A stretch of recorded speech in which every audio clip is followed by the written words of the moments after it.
Hello, I'm Max and welcome to the Playbase podcast. Today I'm here with Leah. Hello. And Valeria. Hiya. Our topic is the Sony conference of E3. We're going to be looking at the Raw 3. Today we're going to start off with one of the most mysterious games there is, Death Stranding. What did you think to it? Was it more of an artistic take on the game, or do you think that this has really actually shown us some gameplay and some key parts of the game that's going to influence our narrative? I think it's gonna be a balanced mix between art and gameplay, and actually this is the beginning of the actress's career. In this one, I forgot her name, but she's just starting out and she looks pretty sick eating the insects. Oh yeah, that was disgusting. Yeah, but I think it's just gonna be a good balance between both the gameplay and the art part, where they would be just so carefully interweaved into one another to complement each other. Yeah, I would agree. It definitely looks like what the invisible enemies are going to be, like, obviously a really big part of the game. And if invisible enemies aren't, intertwining the gameplay and the visuals of the game, then I don't really know what is. I thought it was actually going to be like a gameplay feature whereby the invisible enemies are actually other gamers. Oh, that would be cool. I thought that was my take, because you saw the wires in there and I was thinking, okay, are these just individuals roaming around their own structures and like they're influencing other people's games? I don't know about that. It would be cool, but it definitely seems to be like they're integrated parts of the game. For one thing, the female character refers to them as creatures, and the second thing is they walk around on handprints. Like, unless these people are walking around on their hands, it feels to me like these creatures are like Bigfoot or gorillas, where they have sort of feet shaped like hands type of thing, opposed to toes or whatever. Plus, it would be pretty silly if, let's say, you're the first player and you literally have no invisible monsters around. Yeah. That would be pretty sad. Yeah, but the invisible monsters could also be yourself. Plus, also, the invisible monsters, let's say if they are the players, it means they should be roaming around literally where the player needs to pass, and that could make the game almost impossible. Yeah, I think the threat that the creatures face to the player is too great for them to just be other players in the field. They're definitely integrated creatures that you have to avoid and fight. Okay. I still think that there's going to be some sort of connection between players and yourself. Even if it was just yourself being killed and then being turned into an NPC whilst you're returning to the dead. Because I know you was just saying about walking on your hands, but like with them, with the other worlds that they come from, everything's inverted. So ups, down, and down. It's the upside down. It's Stranger Things. So I was just thinking. Oh, they might kind of use that mechanic where if you die, the gameplay becomes harder.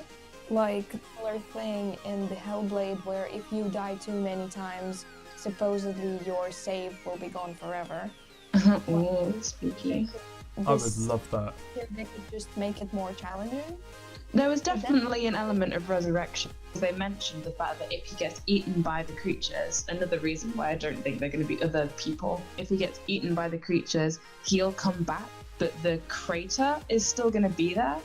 Yeah, though I'm not sure if they should make it harder with your every death, because let's say if you're facing Flynn in the game and every time you fail it becomes more challenging, you just won't get further and it will just become an annoyance. Yeah, there's going to be a certain benchmark where it becomes impossible if you die too many times, so it would be difficult for them to implement that mechanic well. I was also thinking about that with the craters, because with the craters, I know he's a delivery person, but with regards to every single time that he dies, he creates one, right? So in the environments that he was walking in at the first point of the trailer, I was thinking, what if he's already died multiple times and those were once cities that are now turned into luxurious landscapes for him to roam around? Luxurious? Yeah. Well, maybe it is, and maybe look at the that foliage and that. the story. Maybe that's what the story is gonna be going, or we'll just have to play to find out. I wouldn't be surprised if that is a mechanic that's in the game, but it would surprise me if it's the same guy getting eaten over and over again. It seems more likely to me that these creatures have come into the world and eaten other people that have then blown up or died and created these craters somehow. And whether they've come back or turned into other monsters, whatever, but that's how the craters have formed, and that's how they know if this guy gets eaten, then he's gonna blow up or whatever creates this craters. Or this should be more of an apocalypse, because it looks more like an apocalypse rather than It does. tragic. But then I do think that probably the character would have been the reason for some of the big damages, because that would make it more ironic, more sympathizing for all the players. Yeah, but they wouldn't create this. It doesn't look like they've created this game as the starting point to the universe, have they? They've created this that there's a backstory that's already happened. Yes, of course. I'm just saying that I'm sure the character is not just a delivery man. He maybe died a couple of times. I'm sure. Oh yeah, no, definitely. As well. Yeah, there's definitely something special about him. What, so do you think it's going to be a little bit like Live, Die, Repeat the movie, whereby he's just a normal bloke and every single time he dies he gets more experience on how to fight things? I mean, that's kind of the way video games work anyway, so it would be interesting to have that built into a mechanic. Yeah, he just like learns how to shoot. And like the first time he ever shoots something, the recoil is so bad, like he can't control the gun. But like by the 5th death or something, then he's able to shoot. Like a 3-year-old with a shotgun. Oh no! Don't give them ideas. Just get blown away, Jesus. Oh, Jesus Christ. Considering they have babies inside stomachs in that game, I don't Yeah, think that... there's a disgusting element of biochemistry in this game, not to mention the fact that the female character eats a grub or something, whatever it looks like. They had that in Resident Evil, so that's fine. Hey, Resident Evil is its own fucking franchise, honey. I was actually starting to wonder whether even if Norman Reedus's character is actually from the other side. I think she's probably one of those characters who is shown to the player as the dark side of what they can become. So she's one of those like grizzled old soldiers who just doesn't care anymore, which is why she's, eating these grubs. She's like already accepted her role in this new society or whatever. So I don't think she's from the other side, but I think she's accepted her lot in life, whereas your character probably won't have. Yeah. I'm not very sure she's human, to be honest. Yeah. She appears like a human. She has the looks, but I don't feel like she really is, because she's very, very monotone, and that's coming from a person who's been called Captain Holt numerous times. Oh my god. No, I think I mean, that's a fair remark, but I think it's more likely that she kind of lost her humanity. Not like physically, but emotionally. She's become sort of more psychopathic. It will be interesting to see her journey from being a normal, lively human to this robotic state, like in Lucy. Yeah. I hope they put some kind of backstory in for her and it's not, bundled in at the end or anything. It's a Deo. He's going to. He's got all of this planned out, I guarantee you. Yeah. That's what Blind Faith's about. Like, he's shown us time and time again that he can produce a very, very good game. Very high quality. I mean, it did look like it was high quality. Holy shit, those graphics. Well, I thought the quality was awesome. I hope that the quality is gonna look the same on the actual console, because definitely. There is Witcher that looks amazing and fantastic in all of the trailers. Yeah. And you actually have it playing it, and you can just see just how awkward it is on the screen. So yeah, the graphics are still great, no questions asked.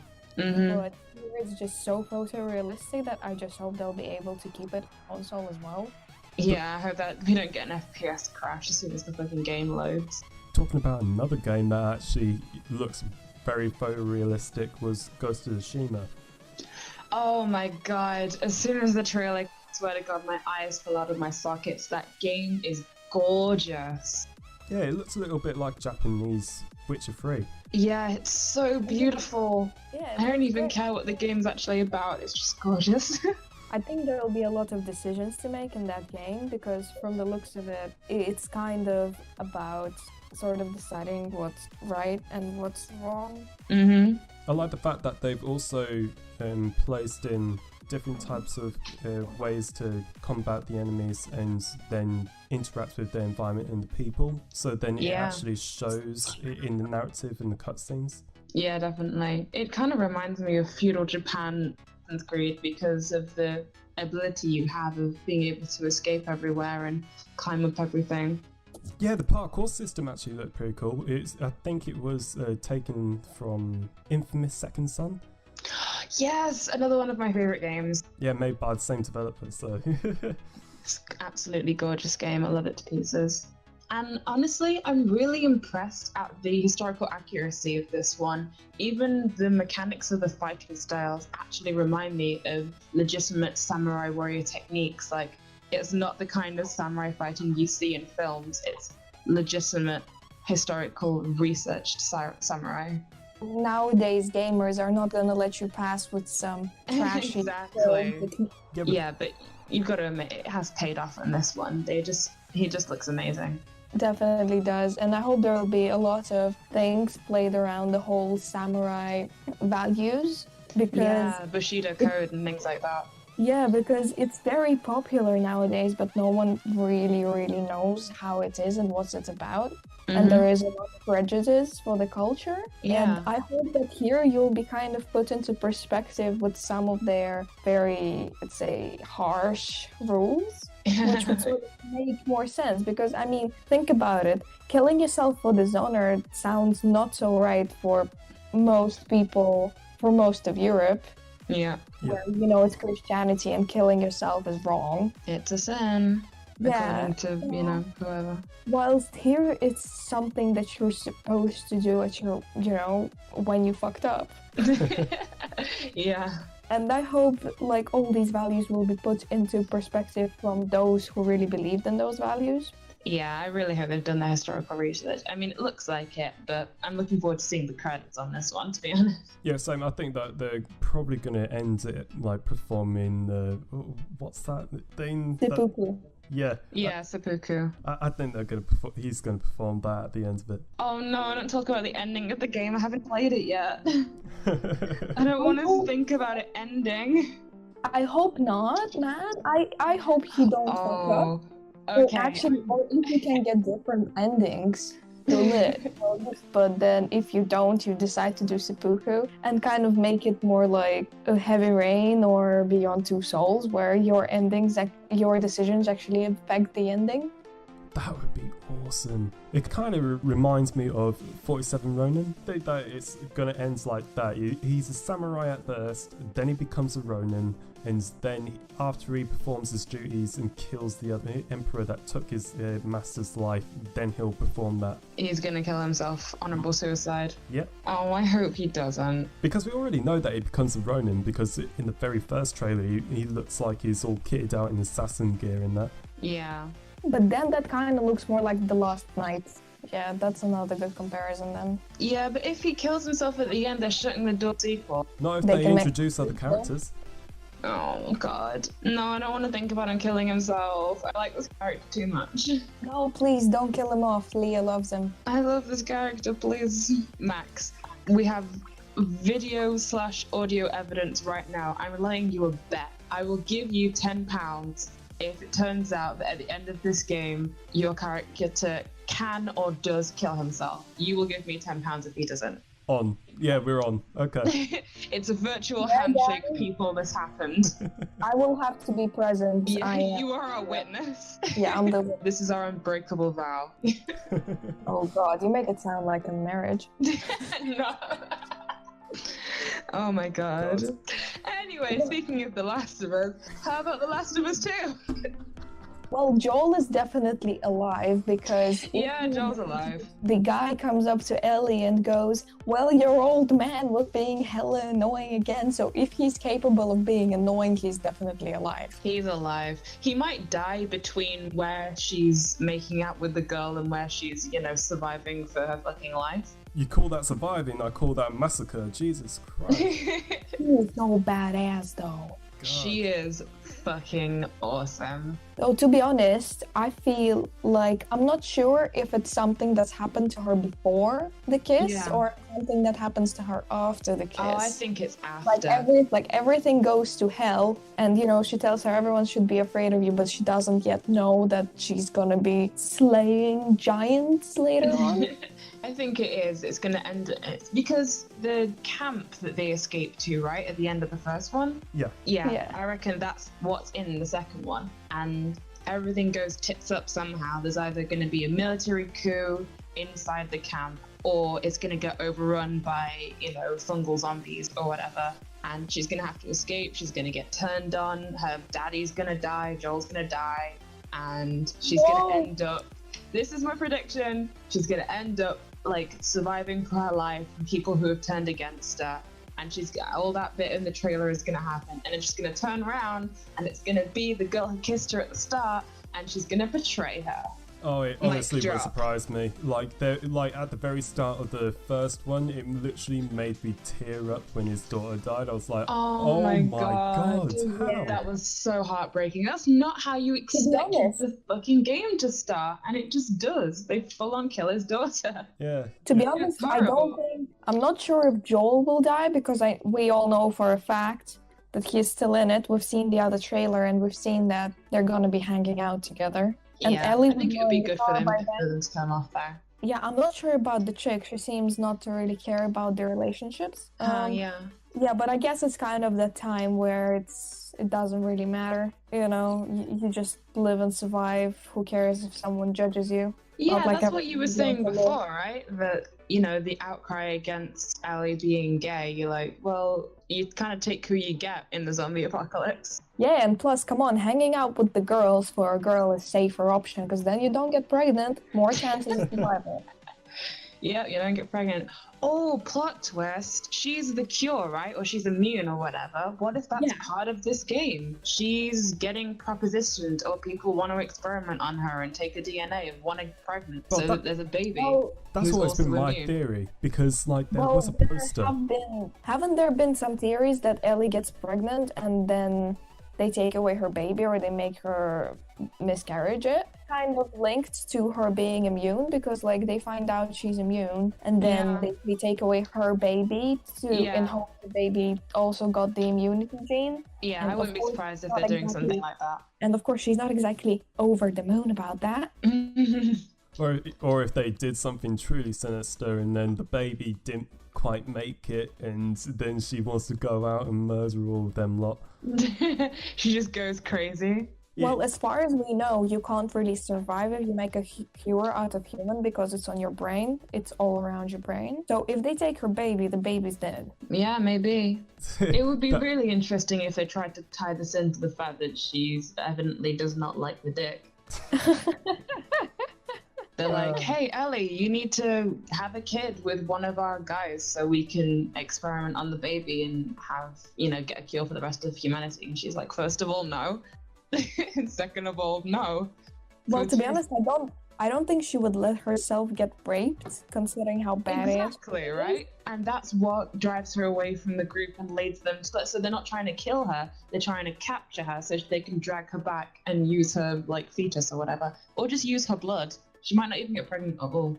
To be honest, from the trailer with the gameplay that we've seen, that doesn't look like they're trying to capture her. Well, yeah, they do shoot her several times, I suppose. Yeah, to see those animations though. Wow. It was so great. Honestly, I could barely see the difference between the trailer and the gameplay. The filmed part and the actual in-game stuff. Animations. Honestly, with this, it just shows you how far we've come with regards to animation, graphics, sounds. All of that came in a combination to provide this type of gameplay, and even other people within the industry don't even think that this was a real gameplay reveal. Maybe it wasn't. We'll never know. Because come on, if that's the gameplay, that's going to be so tough to play, almost impossible. I'm looking forward to that. I'm sure it's going to be very similar. I mean, when you think about it, the level of gameplay and the level of sort of gorgeousness that this game has been in development for 4 years. Wow, Well, that they long. haven't been wasting time.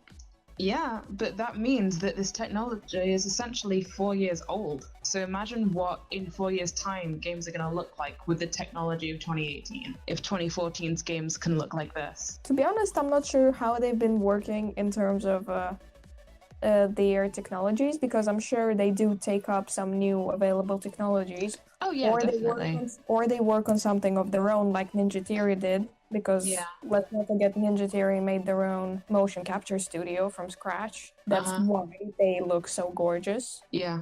So it's quite possible that that's what happened here. They've worked on something of their own, and that's why it looks so gorgeous. Don't just put it into, 2014 technology. Yeah, with regards to the graphics themselves, I know that they started using Substance Painter 2 for Uncharted 4. And Yeah. I've got my suspicions that they're probably using that same type of technology for this game to texturize the items, and then if they get wet, they have a different type of texture. And That's really yeah, interesting. Witcher I'd had love it. for that. Witcher had similar technology. yeah, but it's more interactive and it's more seamless in this one, as opposed to that. Well, yeah, of course. I do hope that technology improves over time. It's like, UE4 has been there for a while, but they come out with a new patch every other month. Yeah, every couple of months I think it is. So I've got an article up in front of me that says that the first game centered on love, but Druckmann says that part 2 will center on hate. That does not surprise me in the slightest. Okay, she is going to either get pregnant or someone someone close to her is going to die and she's going to kill Oh the yeah, lot of them. actually, I can see how that goes, because the first one was going around Joel finding her as his daughter figure. Yeah, and we're My learning stories to were love again. where they just went, until the end of the world for each other. Mhm. And I guess here she's just gonna be revenging, but we've known that from the first trailer they revealed. Yeah, that this is going to be a game of revenge, which is why I had canon either Joel dies or she gets betrayed, possibly by the girl she kisses, or both. I don't think Joel dies. I don't think that's the reason she would go on a revenge, because in the first trailer Joel is there with her and she's already revenging. Don't you think yeah. that's her just Already on her thinking? vengeance. Maybe. So we'll just have to see what unfolds. I'm really looking forward to this one though. Oh yeah, not gonna miss out on that. Yeah. Hey, the game features multiplayer as well. Ooh. Ooh. I wonder what multiplayer possibilities is going to be in this one. Oh, I hope that. Do you think there's going to be a battle royale mode? Oh, don't. Nah. Zombies versus Ellie and Joel Oh, battle hell no. royale. 50-50. God. Or it would be more like the Assassin's Creed original multiplayer, where it's like a lot of different assassins walking around the town, and you'll just have a lot of Ellies trying to murder each other. That's going to be great. Just loads of different skinned Ellies fighting a bunch of different skinned Joels. Oh, damn. And it's like infected mode Joel, and then that would be amazing. Oh, imagine if he got infected in this game. Oh, bloody. I mean, Ellie can't, right? Yeah, Ellie Yeah, can't, Ellie but- can, but Joel can. Yeah. Oh, what if that drives her over the edge? What if Joel gets infected and she has to kill him? Like the dog in I Am Legend. Oh, God. Oh no! Why does he do that? I've got a feeling that that's going to happen now. Oh, you've just fuck. jinxed it. You have just Headcanons, jinxed it. people, they happen in this podcast. Actually, it's just mine, because you remember that in the first one, Joel told her that they found like many others with her abilities, who don't get infected. That's what he did at the end. I Yeah. hope I didn't spoil it for anyone. Yeah, spoilers, by the way. What if she simply thought that those guys refused or didn't manage to sort of get the cure, and now Joel is infected and she kind of feels responsible for that? Oh. Because she is the key to the cure, and she did want to die, and she did want to become that cure. Yeah, and that's why she flips, because she didn't do it early enough for Joel to not be infected. God, Yeah. that'd be sad. Oh, man. that would be another huge plot twist. A knife in the back. Hell yeah. Yeah, but then she'd have to. But then eventually she'd find out that it's actually Joel's fault that she didn't become the cure. Oh, we need to stop headcanning this game. We're gonna figure out the plot and we're gonna get fucking assassinated by Microsoft. Or maybe they'll just find this podcast and ask us for more ideas. You never know. Hey guys, can you draft a script for The Last 3? Hey, if this gets us noticed by Microsoft, I'm all for headcanoning. Or they ask for, like, it gets to the release, they're like, oh my god, we can't go with this ending. And then they come to here and they're like, I like that, I'm going to take that. Yeah, I like that ending. Actually, yeah, that Valeria, she's got a good... We're going to do an I Am Legend on everyone's asses now. Like, Oh, no. No. I hope halfway through they just do a disclaimer like, yeah, we're I Am Legending this shit, by the way. I'm not ready to cry that much. Oh, I am. I have a feeling I'm going to cry at this game anyway. yeah, Well, same. obviously I'm gonna cry because I've played it myself and I've seen several walkthroughs and I cried each and every time like a baby. I'm morally prepared, but I'm not ready for that amount of tears. I might flood the apartment below. I mean, this game is apparently centered on hate, so I have a feeling there's going to be a lot of opportunities for us to either get mad or cry, or both. You're just gonna be madly crying. We're going to be angry crying Yeah, through the just whole do game. both. Yeah. Oh, we're going to have to set up some playthroughs of The Last of Us 2 when it finally comes out. Definitely will. Alright. Well- Subscribe for content, guys. Subscribe for a feature playthrough of The Last of Us 2. With some great commentary. Yeah, with gay commentary. I said great. Ah, close enough. That's For staying in. both. Alright, we'll see you guys soon. Yeah. That's the end of the podcast. Hope you enjoyed. Yeah, stay Yeah, tuned. subscribe, like it, share it, tell Yeah. everyone you know. Yeah, tell everyone. Tell especially your grandma. Yeah, she'll appreciate it. She Yeah. wants to be in the trend. Yeah. Hit her up with those The Last of Us 2 memes. With that said, we'll see you guys later. Bye. Bye.